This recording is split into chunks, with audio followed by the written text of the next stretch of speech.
Друзья, приветствую вас, дневной обзор. Давайте рассмотрим, какие основные события произошли, какие новости и что ждать от движения доллара, рубля, евро и других ключевых активов сегодня в течение дня. Так, что касается текущей ситуации. Соединенные Штаты вводят санкции против ряда компаний китайских. Из-за этого китайский рынок сегодня по факту такого мощного роста открытия начал внезапно проседать.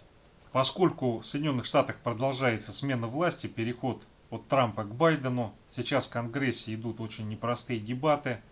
То, что связано с предоставлением мер помощи и поддержки малому и среднему бизнесу, документы никак не могут согласовать, утвердить и подписать. Помимо этого, опять сложилась парадоксальная ситуация, когда нужно подписание документов о финансировании правительства, выплате зарплаты и так далее. Соответственно, эти документы не подписаны. И если сейчас процесс этот затягивается, то уже как бы может наступить государственный локдаун. В общем-то, Трамп поклонник таких мер, очень таких специфических воздействия. Вот. Ну, конечно, это не придет к тому, что там все как бы рухнет и остановится, но дополнительные потрясения, в общем-то, обществу, экономике и фондовым рынкам это, несомненно, принесет.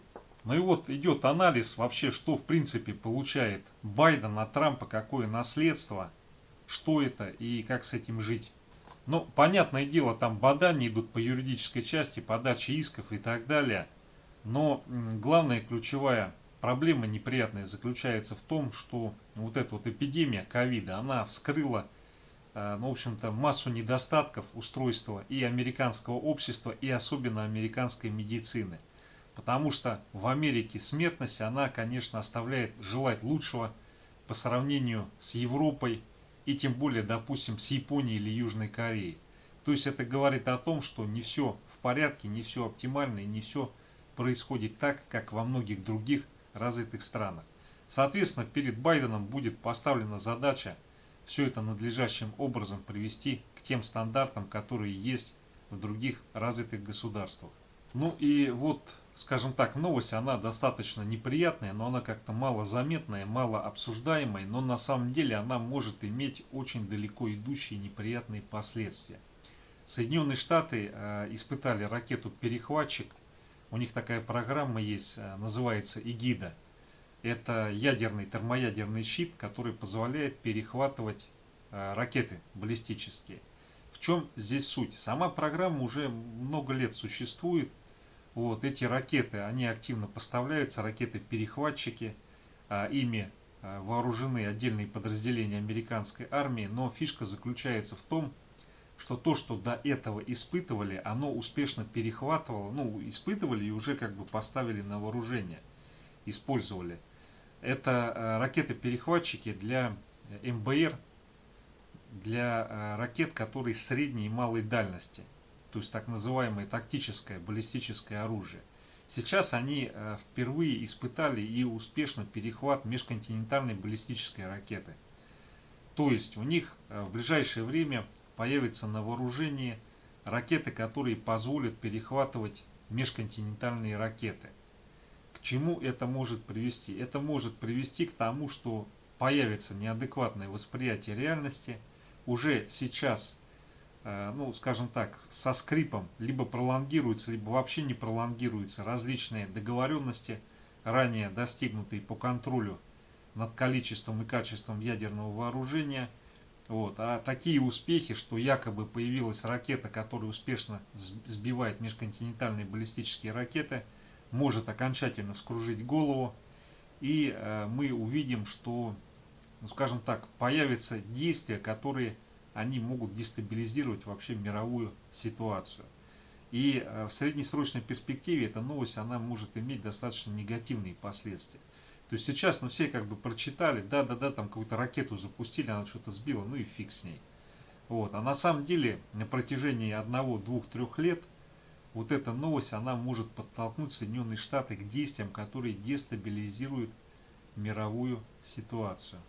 Ну и, в общем-то, автор статьи вполне справедливо об этом пишет, что вот это успешное испытание на сбитие МБР, межконтинентальной баллистической ракеты, оно фактически может окончить эру так называемой ядерной стабильности.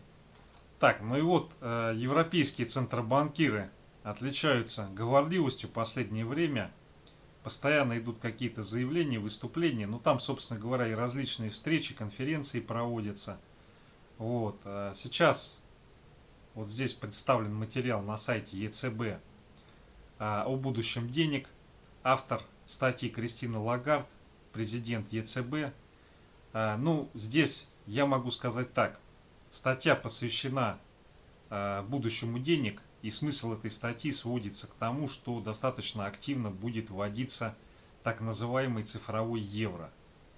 Вот. Здесь все, ну так, достаточно таким ясным языком расписано, что это будущее неизбежное, что есть криптовалюты, которые на самом деле, но они не столь безопасны в плане расчетов, потому что там отсутствует некий гарант проведения расчетов, то есть все это отдали на откуп всем пользователям. Ну как такое может быть? Должна быть единая вертикаль, которая все контролирует и так далее.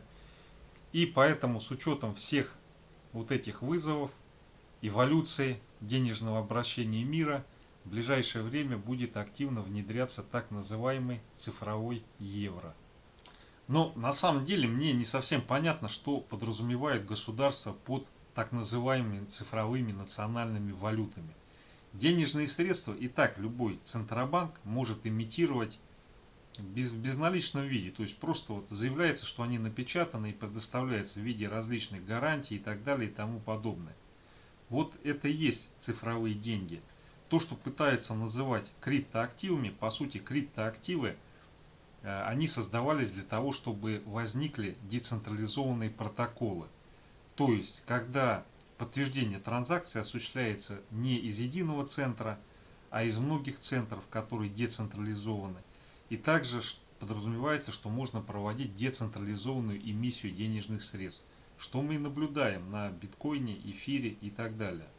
Поэтому вот все эти заявления, связанные с цифровыми валютами государственными, я вот никак по-другому не могу воспринимать, кроме как стремление к полному отказу от наличных денег.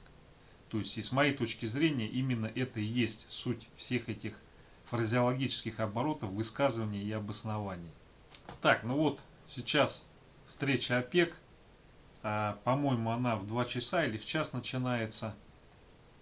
Сейчас 14:15 по Москве. Я свою точку зрения на эту встречу озвучил. Давайте перейдем теперь к котировкам. Так, друзья, начнем с евро-доллара. Ну, по сути, здесь уже совсем чуть-чуть осталось до достижения цели 1,2, о которой я упоминал. Вопрос только в том, будет или не будет сразу после пробития закрепления. По-хорошему, то есть если будет пробитие сегодня, а оно уже, судя по всему, будет вот сейчас уже. Тут что главное? Главное, чтобы если возникает коррекционный откат, вот у нас первая цель это 1,1959 и вторая цель 1,1942. Вот если эти цели в результате отката будут удержаны, то все нормально, мы скорее всего закрепляемся 1,2 и пойдет дальнейший рост евро против доллара. Так, далее нефть, часовой таймфрейм, Brent. Что мы видим? Ну 47,5 сегодня было пробито, развелось движение внутри вот этого диапазона 47-47,5, нефть устояла. Ниже 47 движение так и не оформилось. Это позитивный момент.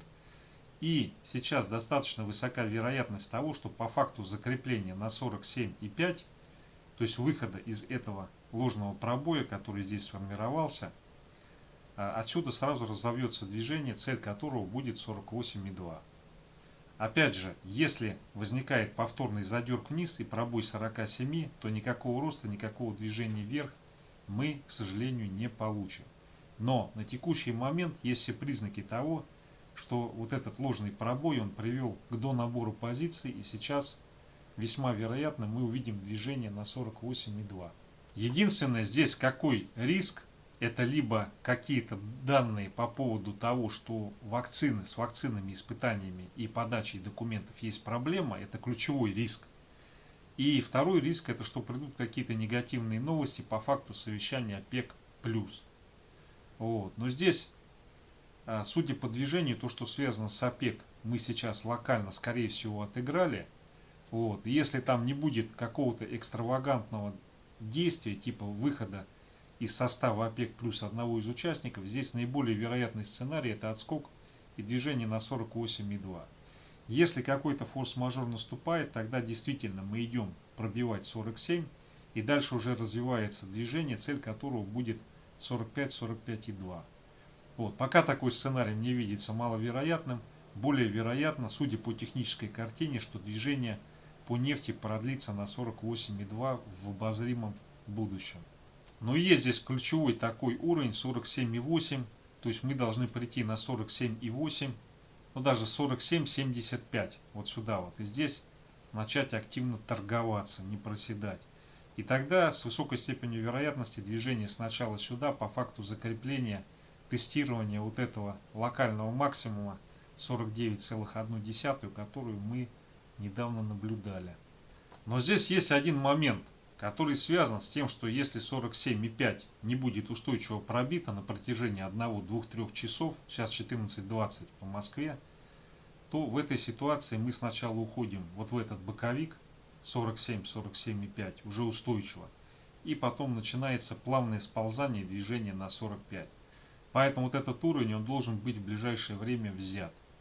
Так, друзья, далее рубль-доллар. Но здесь у нас печалька, которая связана с тем, что, во-первых, налоговый период, но он закончился. Опять же, не берусь судить, кто-то говорит, что это бред, и там он ни на что не влияет, никто как бы рубли не резервирует. Ну, я могу сказать так, что есть определенная закономерность, что налоговые начисления, которые производятся в конце месяца, они определенным образом поддерживают курс рубля. Не берусь судить, как это финансово, кто осуществляет, там резервирует, не резервирует. Но тем не менее, такая зависимость с высокой степенью корреляции, более 70%, она есть. В механизмы не буду вдаваться в подробности, потому что они могут быть разные. Что мы имеем на текущий момент? Рубль-доллар USD Tomorrow, дневной таймфрейм. 76,5 не был пробит. Соответственно, в текущей ситуации, если он сегодня не пробивается, у нас отсюда возникает коррекционный откат. В идеале цель коррекционного отката 75-75. Не уверен, что сейчас мы это сделаем движение. Исходя из часового таймфрейма, в ближайшее время, если будет пробит вот этот диапазон, который 76, 75 и 9, то в этой ситуации по факту пробития диапазона разовьется движение на укрепление рубля. Цель этого движения будет 75-65, ну даже 75,6, вот сюда вот. Если такового не происходит, у нас здесь возникает донабор позиций, и мы увидим отсюда движение, цель которого сходить на 76,5 повторно. Вот здесь вопрос в том, будет или не будет в ближайший час, два, три пробит вот этот диапазон. Если он не пробивается, у нас все это превращается в донабор позиций и рост доллара против рубля. Так, далее евро-рубль. Но здесь, в общем-то, дневной таймфрейм сработал по поводу роста евро против рубля. Сейчас вопрос в том, в результате коррекционного отката будет или не будет пробито 91-91,1. Если этот диапазон не пробивается, то у нас отсюда следующая цель движения находится вот здесь, вот 91,5-91,6. То есть укрепление евро против рубля. Если этот диапазон мы сейчас пробиваем, то у нас возникает коррекционный откат на укрепление рубля к евро. И цель этого отката будет движение на 90,5-90,6. Ну и вот часовик по евро-рублю указывает на то, что вот это движение, попытка укрепиться рублю, она закончила свою траекторию. И, соответственно, здесь весьма вероятно, что вот это закругление приведет к дальнейшей фазе роста евро против рубля, и ближайшая цель 91,5-91,6. Пробой вот этого уровня 91,05 плюс-минус сформирует импульс движения, цель которого будет сходить на 90,75-90,85. Вот сюда, вот в этот диапазон. Так, друзья, далее фьючерс на индекс РТС. Но здесь у нас ситуация свелась к просадке. Пробили поддержку, которая на 129 в районе находилась. Это дневной таймфрейм, декабрьский фьючерс. И здесь у нас картина следующая. Вот сейчас в ближайшее время, в ближайший час, два, три, происходит либо разворот, и мы, соответственно, возвращаемся на 131.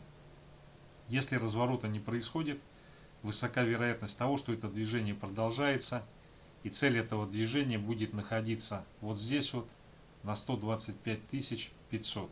Но если рассматривать 4-часовой таймфрейм, то вот это движение, оно все-таки больше похоже на временный коррекционный откат. Ну и вот часовик, по часовику все, допадали, 128 сделали. Сейчас формируется разворотная формация, и цель отсюда отскока — это движение на 130 тысяч. Если все-таки мы сейчас идем вниз и у нас будет добитие 127 500, то в этой ситуации будет либо короткий задерг, либо обвальное падение, цель которого будет сходить вот сюда вот на 126 500. Вот. Но сейчас более вероятно, что здесь зародился разворот. Все, друзья, спасибо за внимание.